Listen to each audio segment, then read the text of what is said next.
শিৱসাগৰত গাহৰি মাংস বিক্ৰীত প্ৰশাসনৰ নিষেধাজ্ঞা জাৰি বিগত দুসপ্তাহ ধৰি গাহৰি মাংস বিক্ৰী বন্ধ হৈ থকাত বিক্ৰেতাৰ মাজত হাহাকাৰময় পৰিস্থিতিৰ সৃষ্টি হৈছে বিশেষকৈ নাজিৰা শিমলুগুৰিৰ লগতে দাঁতিকাষৰীয়া কেইবাটাও অঞ্চলত গাহৰি মাংস বিক্ৰীত প্ৰশাসনৰ নিষেধাজ্ঞা জাৰিৰ পিছতে দিশহাৰা হৈ পৰিছে ক্ষুদ্ৰ ব্যৱসায়ীসকল আফ্ৰিকান সোয়াইন ফ্লুৰ ভয়াৱহতাৰ প্ৰতি লক্ষ্য ৰাখি জাৰি কৰা হৈছে এই নিষেধাজ্ঞা উল্লেখযোগ্য যে শিৱসাগৰৰ কাষৰীয়া জিলাকেইখন তথা সমগ্ৰ ৰাজ্যত গাহৰি মাংস বিক্ৰীত কোনো ধৰণৰ নিষেধাজ্ঞা আৰোপ কৰা হোৱা নাই এনে প্ৰেক্ষাপটত শিৱসাগৰ জিলাত প্ৰশাসনে এই নিষেধাজ্ঞা আৰোপ কৰাক লৈ এতিয়া সৃষ্টি হৈছে ব্যাপক প্ৰতিক্ৰিয়াৰ ইয়াৰ পিছতে বৃহস্পতিবাৰে অঞ্চলটোৰ ক্ষুদ্ৰ ব্যৱসায়ীসকলে সদৌ শিৱসাগৰ জিলা গাহৰি মাংস ব্যৱসায় সন্থা নামেৰে গঠন কৰে এখন আঞ্চলিক সমিতি গঠন কৰিম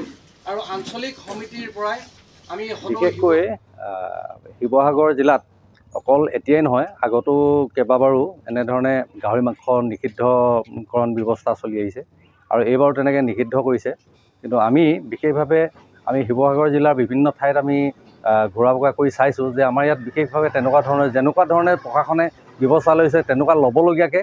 মানে ইয়াত ইমান বেমাৰৰ প্ৰভাৱ হোৱা নাই বৰ্তমান সময়তো আমাৰ এই অঞ্চল সম্পূৰ্ণ এই ASFৰ পৰা মুক্ত বুলি আমি ক'ব বিচাৰোঁ কাৰণ আমি তেনেকুৱা ধৰণৰ গাহৰি আমি পোৱা নাই এতিয়ালৈকে ইয়াত গতিকে প্ৰশাসনে খুব সোনকালে আমাৰ যিটো ব্যৱসায় বন্ধ কৰি ৰাখিছে ইয়াক মুক্ত কৰি দিব লাগে আৰু সেই উদ্দেশ্যে আমি আমাৰ শিমলুগুৰি আৰু নাজিৰা